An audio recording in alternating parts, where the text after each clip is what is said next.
Olá, pessoal.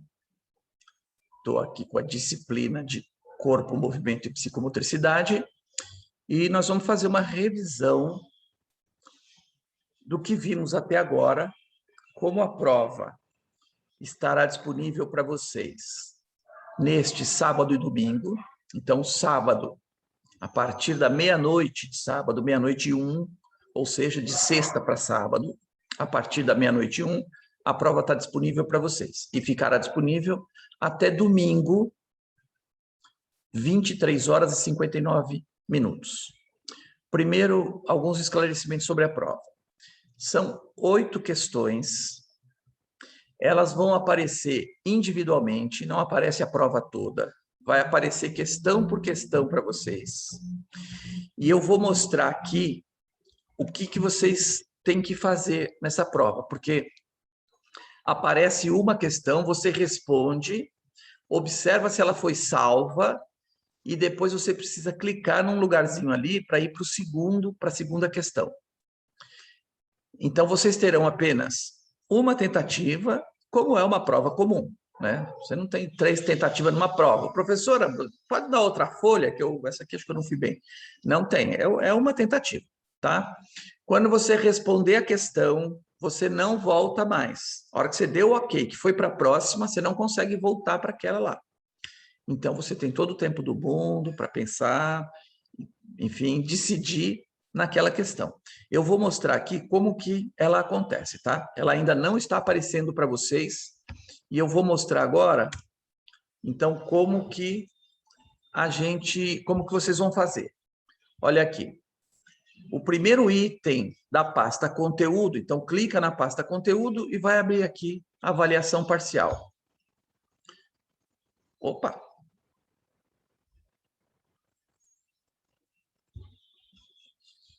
Eita, saiu aqui porque eu entrei daquele outro jeito lá. Vou ter que sair e entrar de novo.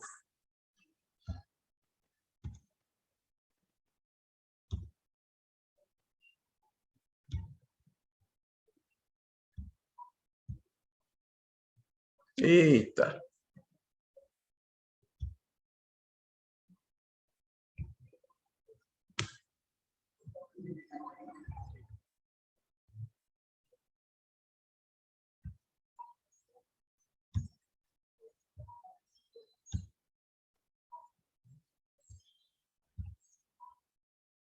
Ixi, não vou conseguir entrar.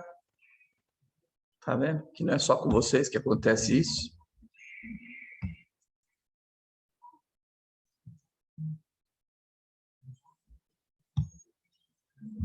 E olha que eu saio tudo, volto aqui, entro tudo de novo.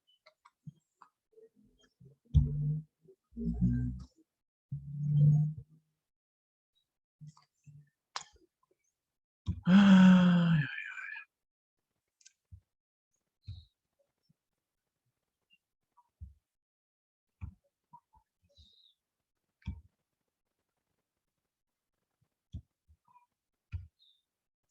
não vou conseguir entrar.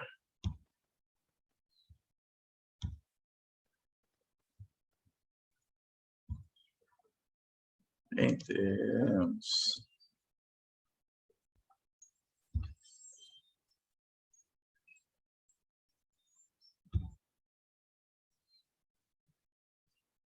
Então, eu entro aqui na pasta conteúdo, avaliação parcial.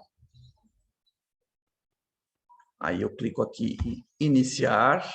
Então, lá, são 8 questões de múltipla escolha, cada questão vale 0,25, perfazendo um total de 2 pontos, haverá apenas uma tentativa.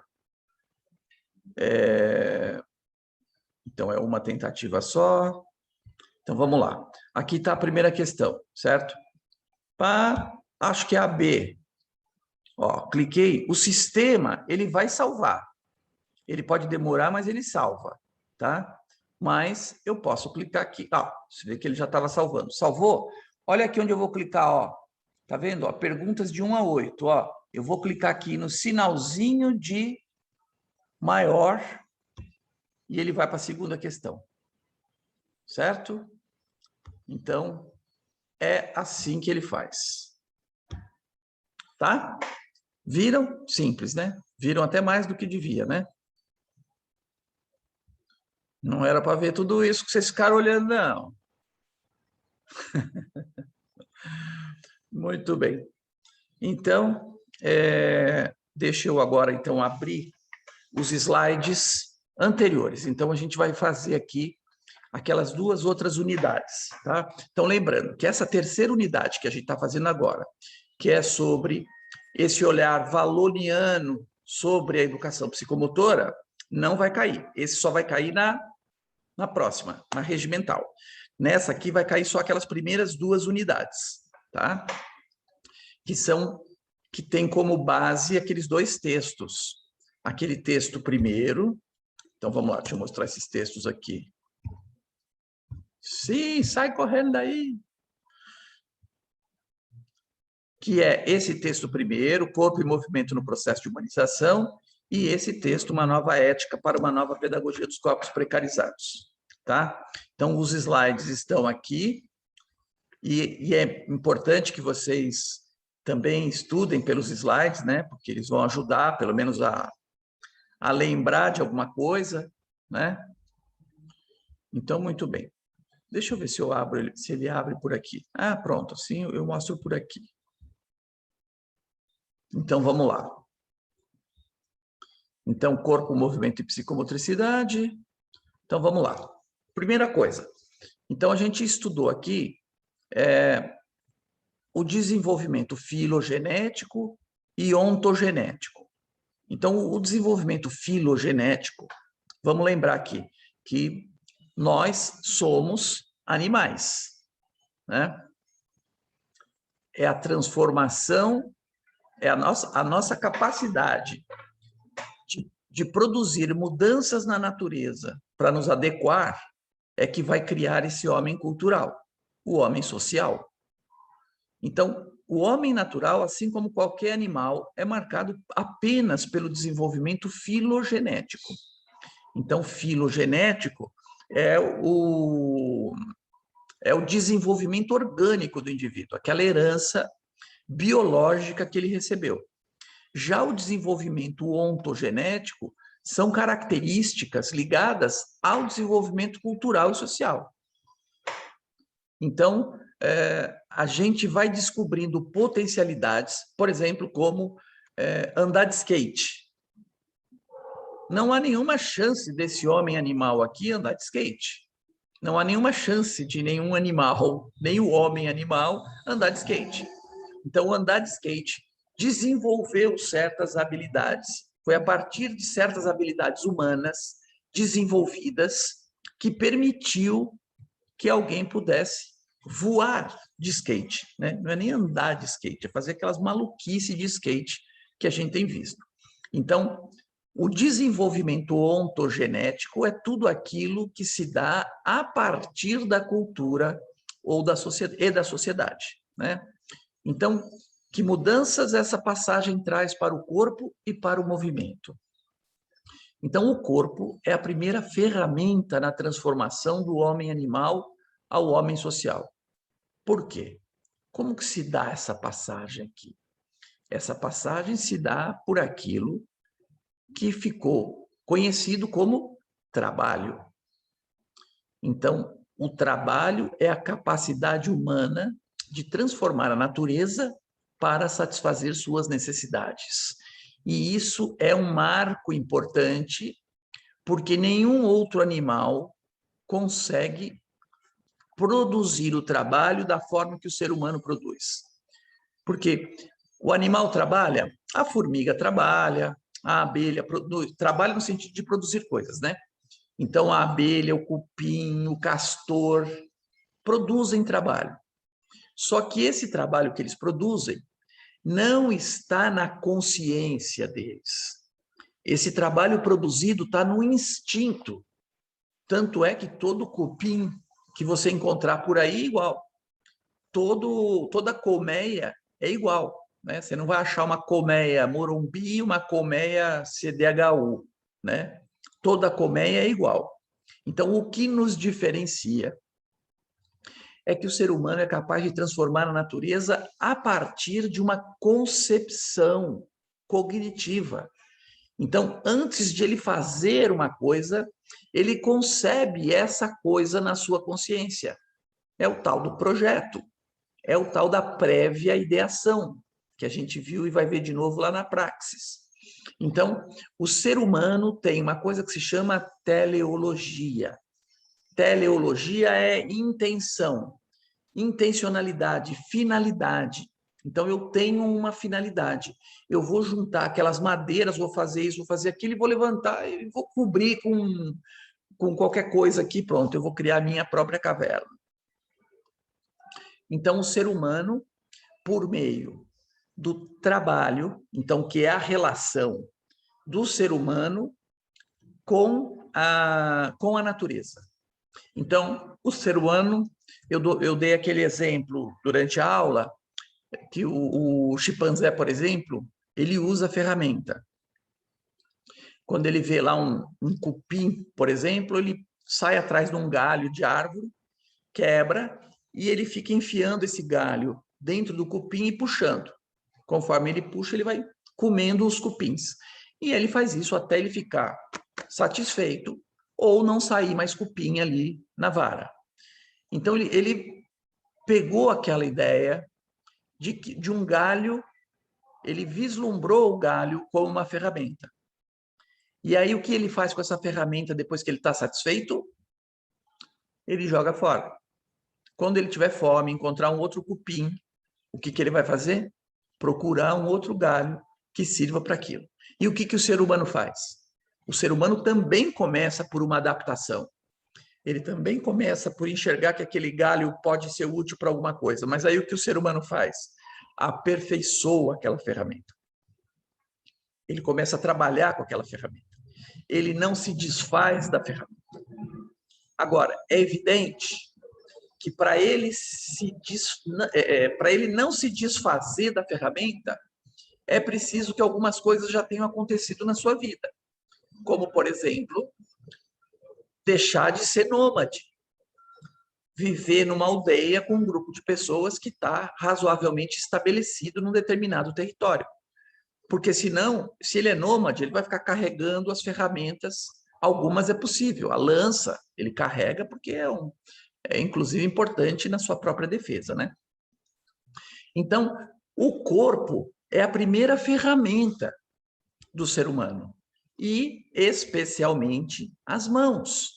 Nenhum outro animal conseguiu desenvolver essa capacidade de mobilidade dos seus membros a ponto de fazer coisas tão delicadas. Coisas, por exemplo, a caligrafia do chinês, do japonês, enfim, aqueles montes de desenhos pequenos. Toda essa habilidade que o ser humano tem, que isto é desenvolvimento ontogenético. Porque o homem das cavernas jamais faria um desenho, jamais faria uma estátua com tamanha perfeição, com tamanha riqueza de detalhes. Isso só foi possível frente ao desenvolvimento ontogenético, ou seja, a vida em sociedade, a vida cultural, forçou o ser humano, estimulou o ser humano a usar suas mãos. E as suas mãos foram se tornando um instrumento delicado e capaz de fazer coisas absurdas. Então, a primeira ferramenta é o corpo humano. A primeira ferramenta são as mãos. Então, as mãos têm uma grande importância no desenvolvimento humano. Então, ela, sem dúvida, é o elemento que vai propiciar esse salto do homem animal ao homem social. Então, lembrando que tudo que existe nesse planeta, eles ou é colocado como um ser orgânico, inorgânico, que são os minerais, que não têm vida, os seres orgânicos, que têm vida, e os seres sociais. Os seres inorgânicos, então, são todos aqueles minerais. Todos aqueles minerais que, quando você está com a saúde debilitada, por exemplo, que você vai tomar aquelas vitaminas. E tem aquelas vitaminas, por exemplo, de A a Z, né? Todas essas vitaminas, ou seja, todos esses minerais, eles têm uma função dentro do organismo. Então, o cálcio, por exemplo, fortifica os ossos, né? Você tem cada uma desses elementos que são importantes na vida do ser humano, elas têm uma determinada função. Então, inicialmente, no nosso planeta, existe apenas os seres inorgânicos. Dali a alguns bilhões de anos, a ciência ainda não consegue explicar exatamente como se deu esse aparecimento da vida, mas em algum momento aparece a vida. E esse aparecimento da vida, ele vai se desdobrando, enfim, aí a gente entra lá no Charles Darwin, que explica lá a seleção natural, como é que os espécimes, ou seja, os indivíduos dentro da espécie, como é que eles vão sobrevivendo, como se dá esse processo, como as mutações têm implicação no surgimento de novas espécies e assim vai até chegar ao ser humano. E o ser humano, por alguma razão, em algum momento da sua história, antes de se tornar um Homo sapiens, ele tem lá, por uma mutação, alguém aparece com o cérebro um pouco maior, com a massa encefálica um pouco maior. E esse alguém, esse aparecimento dessa massa encefálica faz com que essa pessoa tenha uma capacidade maior de sobrevivência, porque ajuda o cara na inteligência a lidar com o meio. E aí as gerações novas vão nascendo, enfim, a partir daquele, outros vão nascendo, enfim, e você vai tendo o surgimento e a expansão desse Homo sapiens pelo mundo. Então, este Homo sapiens, então esse ser que sabe, esse novo ser social, ele se diferencia, então, se distingue dos outros animais pelo surgimento do trabalho. Então, entendendo o trabalho como a transformação, essa relação entre o ser humano e a natureza, e essa capacidade que ele tem de transformar a natureza para adequar às suas necessidades. Todos os outros animais dependem da inter-relação entre eles e o espaço em que eles vivem. Se muda o espaço, se muda alguma coisa no mundo em que eles vivem, e essa mudança fez com que o seu organismo não se adapte mais àquela situação, ele perece, morre, se extingue. O ser humano, ao contrário dos outros animais, mesmo em ambiente inóspito, em ambiente no qual eles não conseguiriam viver por conta própria, sozinhos, isolados, eles transformam aquele lugar num lugar habitável. E eles transformam isso a partir dessa capacidade humana de transformar a natureza. Então, o conhecimento, os saberes, eles são fundamentais na produção de um novo mundo. Então, na produção de um novo ser. Então, a partir deste momento, surge um novo ser, que é o ser social.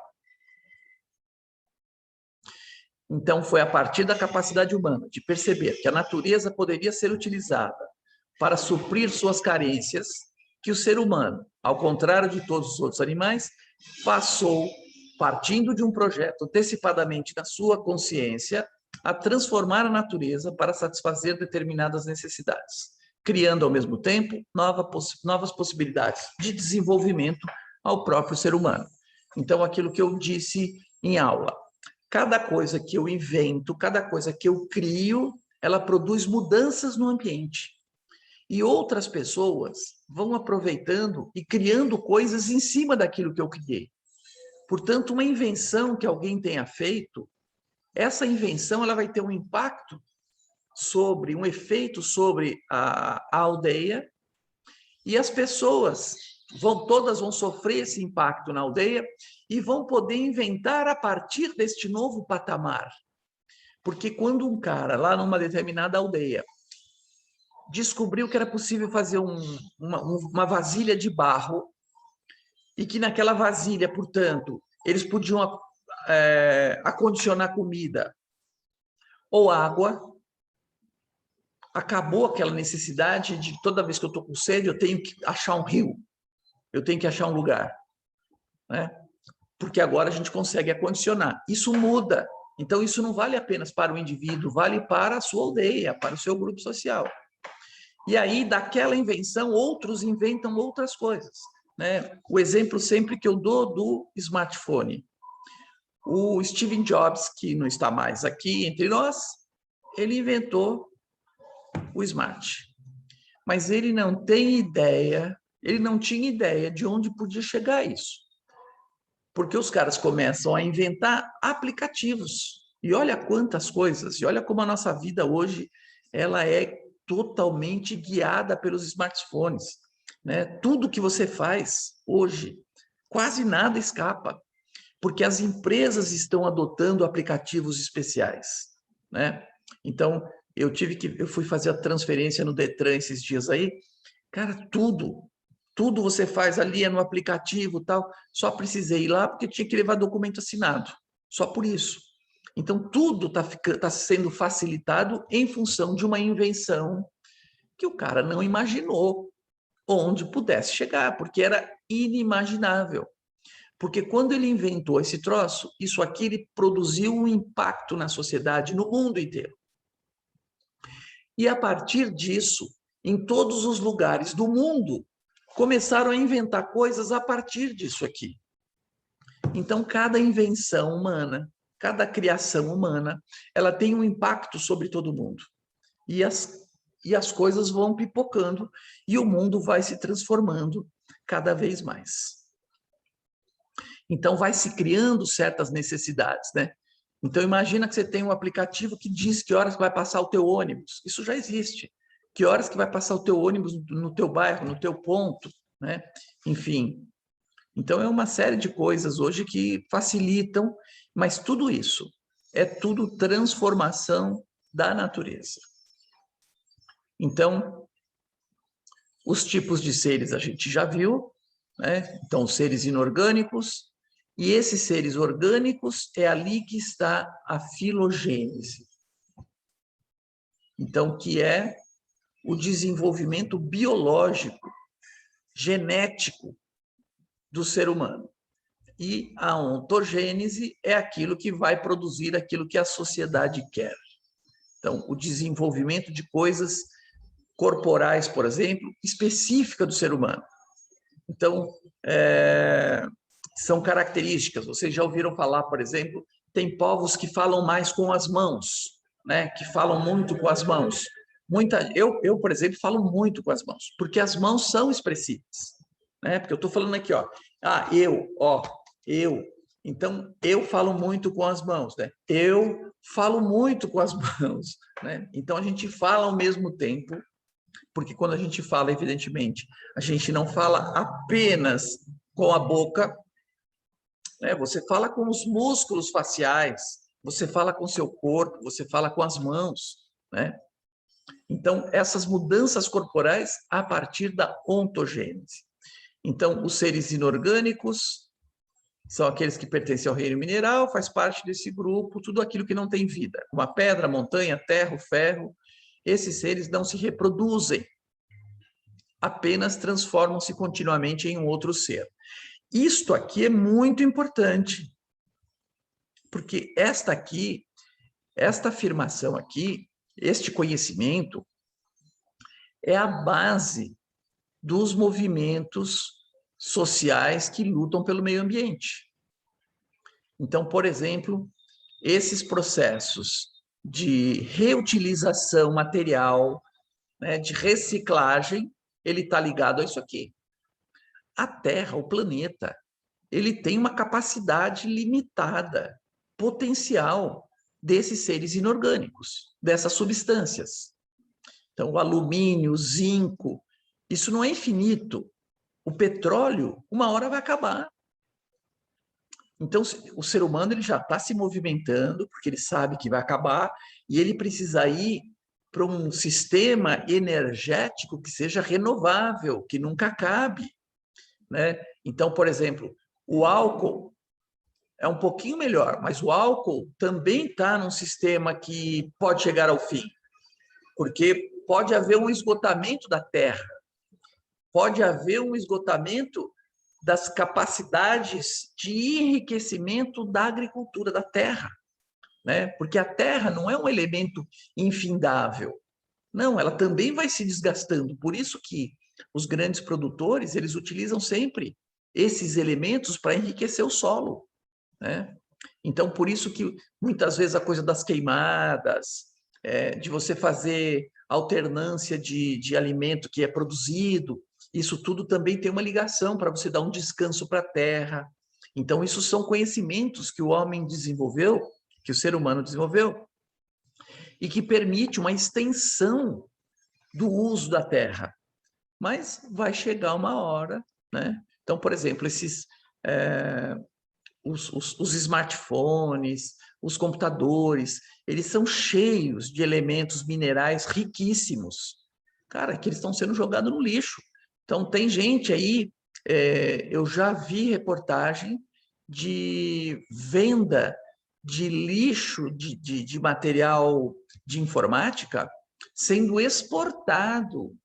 Então, a Coreia do Sul, por exemplo, comprando esse lixo, porque os caras sabem a riqueza que tem esse lixo, porque eles não têm lá a riqueza que tem aqui no Brasil, por exemplo, desses minerais. Então, como esses seres inorgânicos não se reproduzem, vai chegar uma hora que ele vai acabar. Vai chegar uma hora que o lixo vai ser a fonte